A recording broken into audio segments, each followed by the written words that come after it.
Welcome in to the Buffa's Buffet podcast, Film Buffa division. It is a smoker out here in St. Louis. It's 97 according to my truck. That's not really what it is. It's just what the truck feels like because I got a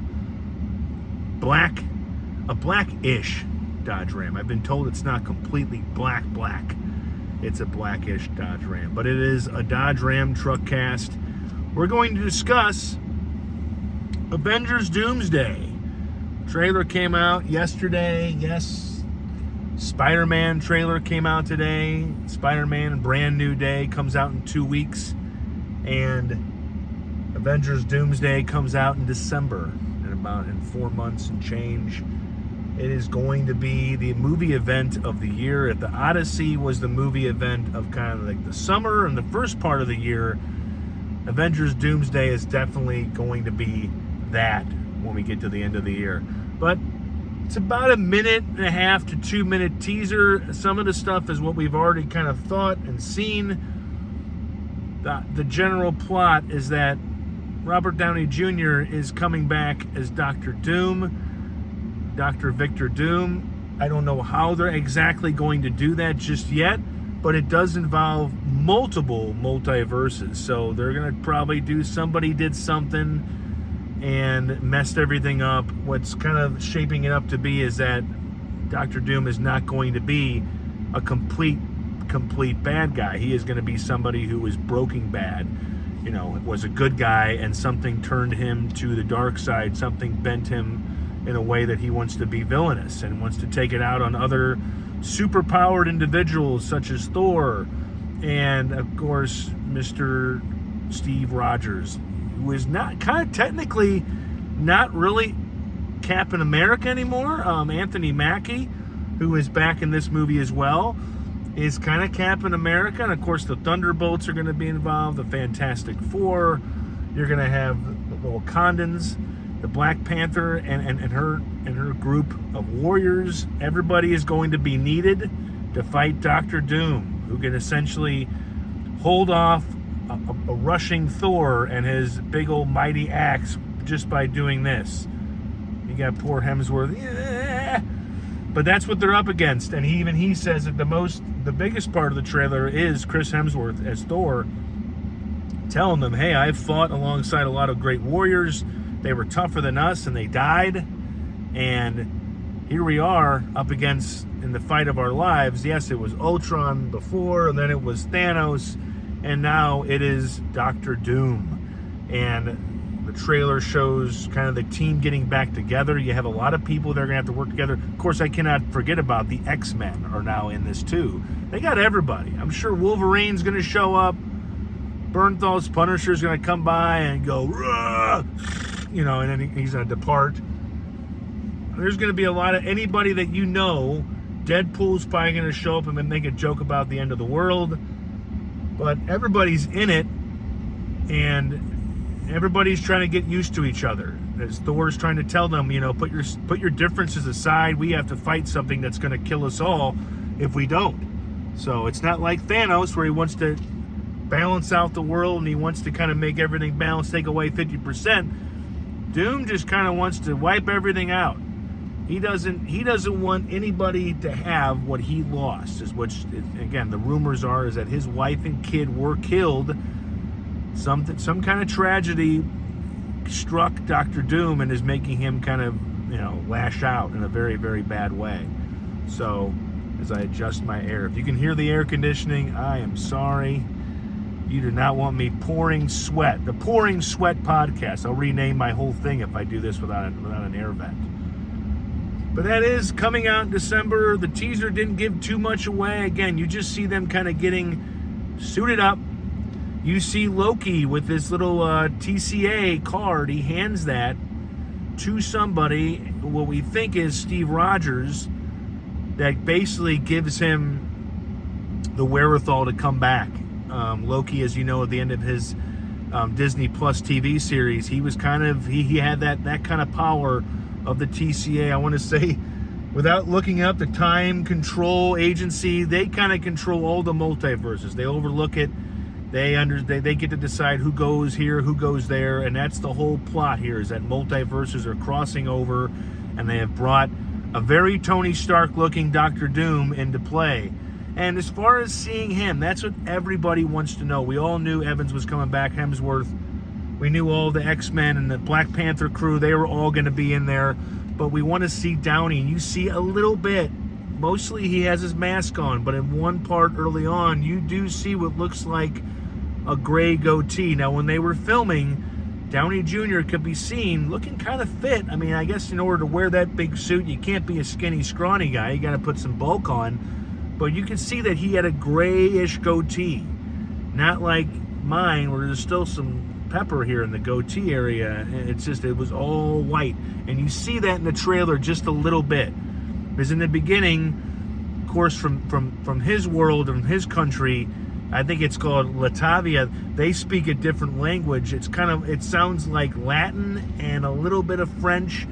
And in the beginning of the trailer, he's saying, hey, you're going to have to make a big sacrifice. Something's coming. And usually we would see Downey Jr. and go, okay, he's going to fight it. No, this time he's bringing the fight to the good guys. And that's going to be the biggest hook of the movie, is how they do that, what multiverse helped bring him into this entity, and what brought Rogers and everybody. Because even when Rogers shows up in the end of the trailer, and it's pretty cool,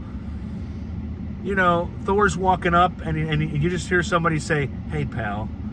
And Thor's like, this can't be possible.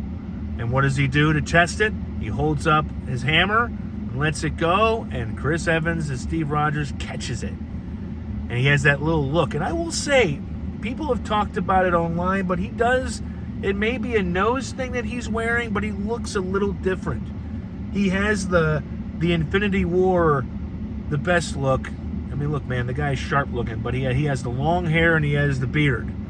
And of course, they dyed that thing all brown. Can't have Evans looking really old. But he looks kind of like almost Zen Master, almost Obi-Wan Kenobi-like. He looks very, determined, but also, resolved. It's like he's just very calm. Usually Captain America was like, but of course he's not Captain anymore. But there's been a rumor, and I'm not going to dismiss it until we see it, but is this a good Cap? Is this a good Captain America that came back to help? Because he has that knowing smile, the way he goes, hey, pal, is this guy, is he a Captain Hail Hydra captain, or is he Steve Rogers, the one we all know that Loki helped bring back to join the fight? My guess is, in the end, is that Loki's going to save the day. He could just have something to rant and rave about, like, the adopted son of Odin had to save everything. But he definitely has a power play with that TCA card. It's whatever agency that he controlled, whoever controls the multiverse. I didn't look it up. I don't do my research. I'm kind of a half-wit film critic these days, but I am excited about it. If you liked all those Marvel films from 2008 to 2019 with Endgame, and maybe some of them have been okay since, but you're waiting for that lightning bolt, that lightning bolt of a movie to come from Marvel, this might be it. So we'll see. It comes out in December. There'll be another trailer. I hope they don't douse us with trailers. Let some of this stuff come out in the movie. Don't get our brains thinking. I can avoid a lot of trailers. I cannot avoid a big event movie trailer like that, at least the first one. So, what else is coming out? I did watch the Rocky trailer.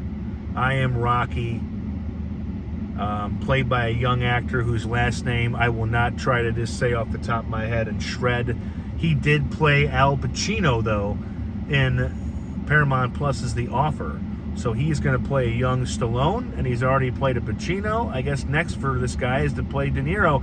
It picks up what looks like the part of Rocky where Stallone essentially bet on himself. When he went into an audition for one movie, and then before he left, this is the story that Sly tells, is that he had a Rocky script. And he was like, hey, I got this Rocky script that he wrote.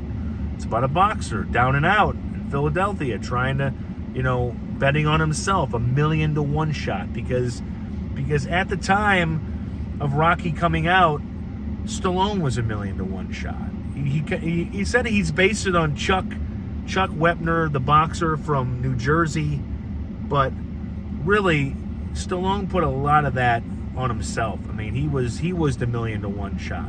He was, and you're going to see it in this movie as the trailer shows you. And of course, Matt Dillon plays, I guess, his manager. I haven't seen Matt Dillon in anything big in a while. He's a good actor. He just shows up and you just kind of buy it. He's got the voice, the look, but it's good to see him in this movie. But you will find out in this story that the studio, once they liked the script, they didn't want Stallone to play Rocky. They wanted anybody. They would have wanted me to play him, or just really any known person. Stallone was a no-name. He was essentially kind of a bit actor. It would be like getting, if they were going to make a movie about young Apollo Creed, and the first guy that comes to my mind is M'Baku from Black Panther. Big guy, big warrior type guy. Winston Duke plays him. If they said Winston Duke is going to play Apollo Creed, they go, who the heck is Winston Duke? And back then, that was the thing with Stallone. They didn't know who he was. He was a no-name actor who kind of pulled a little ballsy move at an audition and said, hey, I got this script.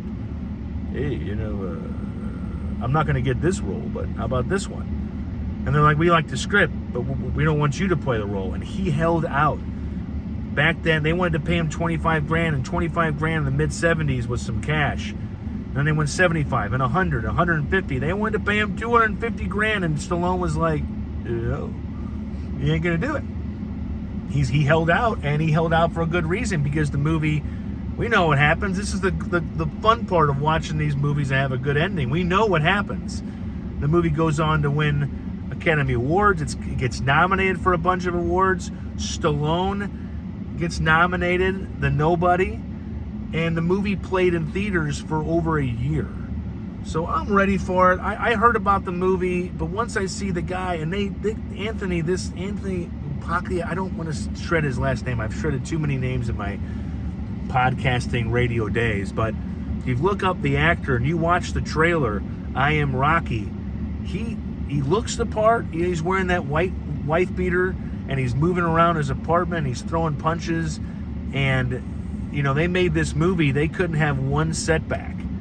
Like, yeah, he broke his hand punching that meat, and what do you think they had to do? They had to keep going, because they couldn't stop, because they gave this guy the most minimal amount of time to make it. It's like, you want to be Rocky? You got the minimal, you got less than 12 rounds.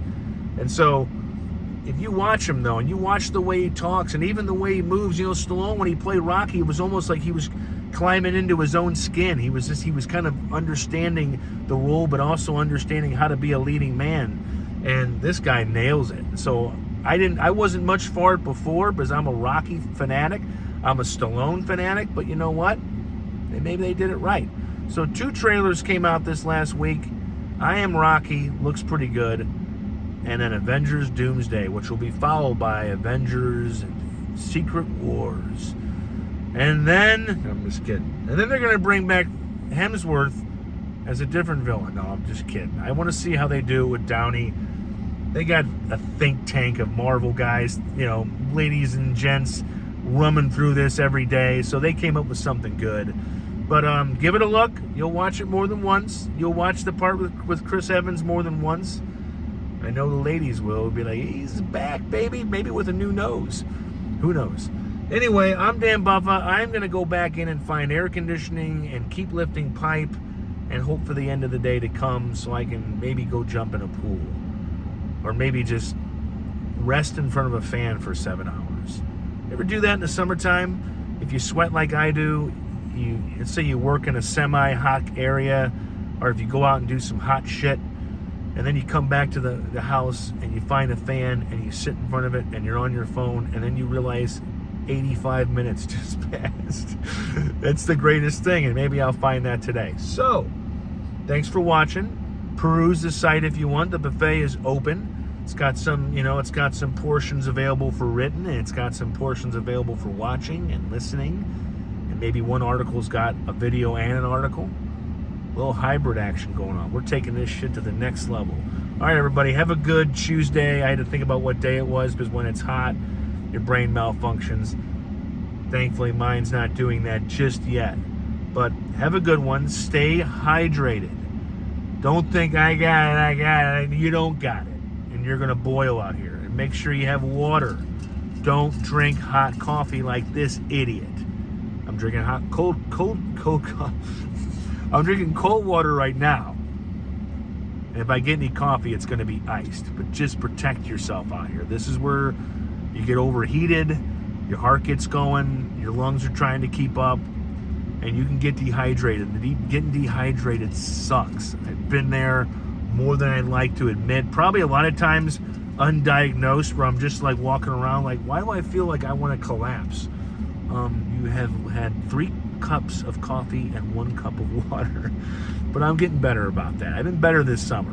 More water, some coffee. But just be careful out there. If you don't have to be out in this, stay home. Don't do that. I gotta get out and be seen. And no, you don't. You can stay home and do something in the air conditioning. Clean. Organize. You just moved into a place? Organize it. Don't leave the house. Don't do it. I'm gonna know. All right. Be good.